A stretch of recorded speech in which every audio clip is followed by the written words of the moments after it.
This card is a pop-up house that can be used either as a birthday card or a moving house card or anything else you might think of. It's based on the right angle V-fold and the parallelogram. So if we look at this is the underlying structure. You'll see as it opens and closes, this is the right angle V-fold and this is the parallelogram. As you open and close it, the parallelogram lifts up. All the walls twist around, so fixing the roof onto it, the roof can't be fixed to the two side walls as they twist in relation to each other as it closes. The only points that stay the same in relation to each other are the two gable ends. So to add the roof, you have to build a roof beam into it. So if I just lift this up, you can see there's a roof beam that joins the two gable ends and the roof sticks onto those. Here's the tabs holding the roof on. For this, you will need to measure.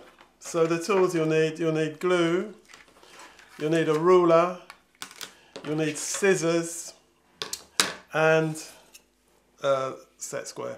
Alternatively, you can actually use a piece of card as a set square, and I'll explain that in a minute.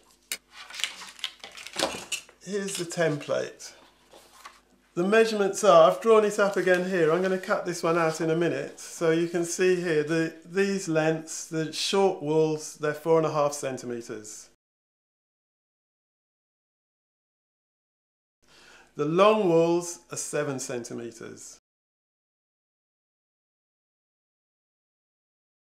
You've got a 1 centimetre tab and another one on the end here that pulls it round and turns it into a rectangle.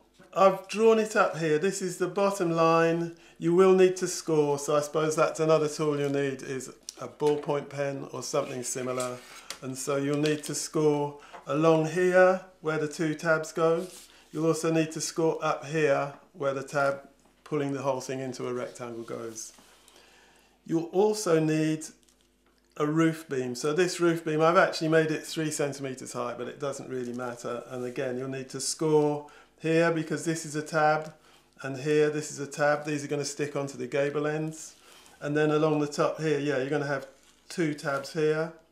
And so you'll need to score this line so that those fold down nicely. So if you haven't got a set square, you can use a corner of a sheet of card. This is a 90-degree angle, and so when you come to measuring up, you will need the ruler to measure these distances here, but you can then use the corner of a piece of card just to give you these right angles where the uprights come, and here as well. So I'll just cut this out really quickly. You can either use a pair of scissors or you can use a craft knife like this. So I find craft knives are the quickest way to go. I'll just cut it out really fast.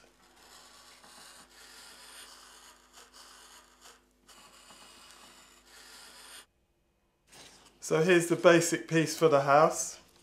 Make sure all these corners are really well creased.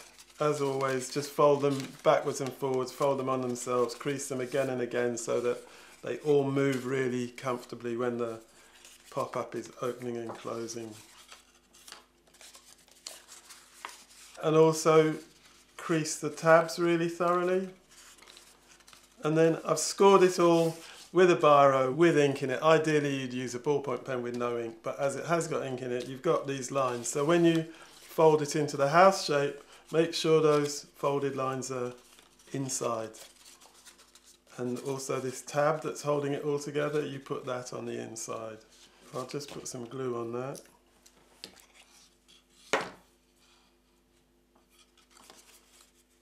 Once you've glued it, make sure that the whole thing will actually lie flat. You can try it both ways. Make sure it'll go flat. And then you'll need a base sheet. So here we go. Fold it in half, crease it really thoroughly again. And on this, you need to be sure that the tabs are both at 45 degrees to the spine. You don't stick it on corner to corner, you have to have it 45 degrees to the spine. So again, you can either use a set square to give you the guidelines, like this, just draw them on so you know where you're going to be sticking it down. Or again, you can use a corner like this from a piece of card so that you know this is a 90-degree fold. So fold that in half so the edges are next to each other.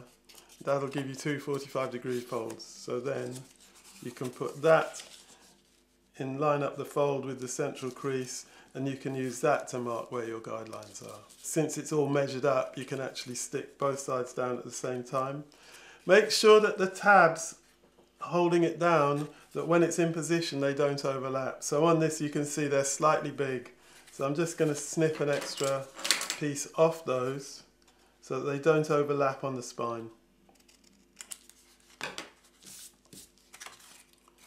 Now we can stick them both down at the same time.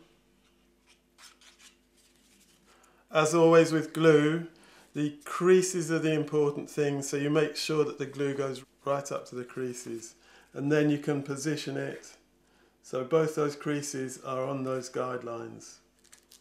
And then, as with all pop-ups, fold it shut, press it down firmly just to make sure that it's stuck down soundly. So there's the beginning of the house.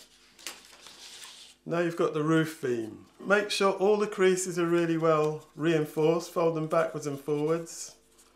And then the important thing with this, when you stick it in, it's going to stick into the gable ends.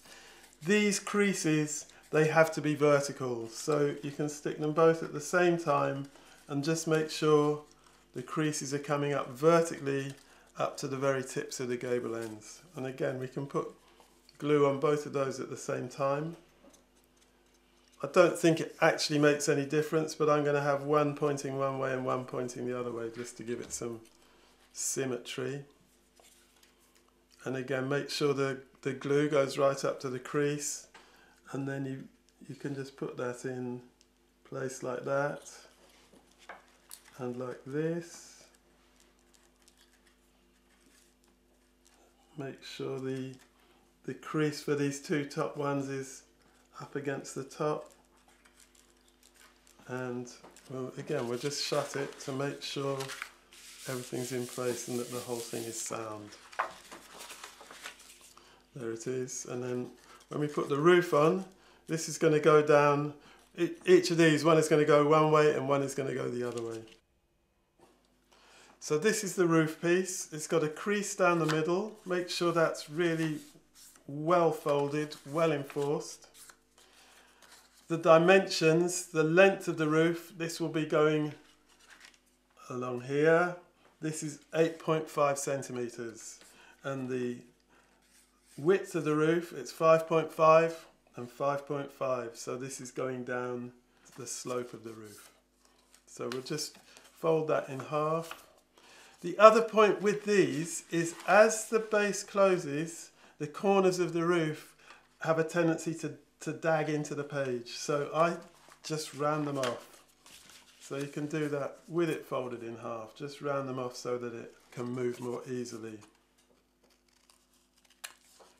And then put the glue on your two roof beam tabs.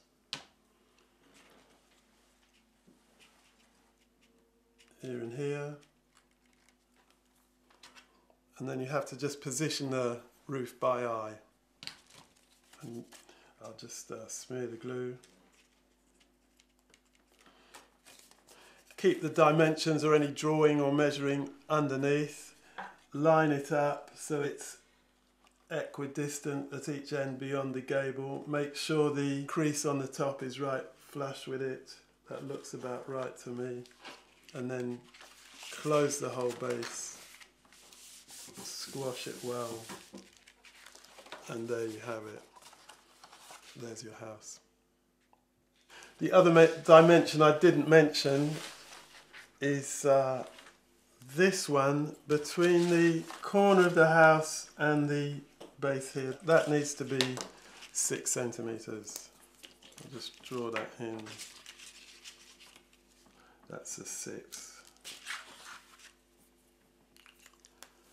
So the house, basically, it's a parallelogram, and in this case it's a parallelogram built onto a V-fold.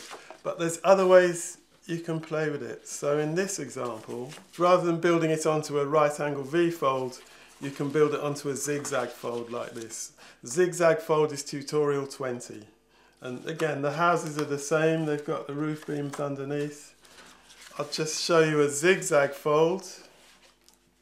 This is a zigzag fold which is an uneven one based on a parallelogram. This is the regular zigzag fold. So here it is. It gives you 3 gullies that you can build into. You can build in here, here and here. So in this case the house doesn't stick down to the base, the house sticks onto the zigzag fold, or the houses. I'll just explain this one. In this case the dimensions are different. It is based on a parallelogram.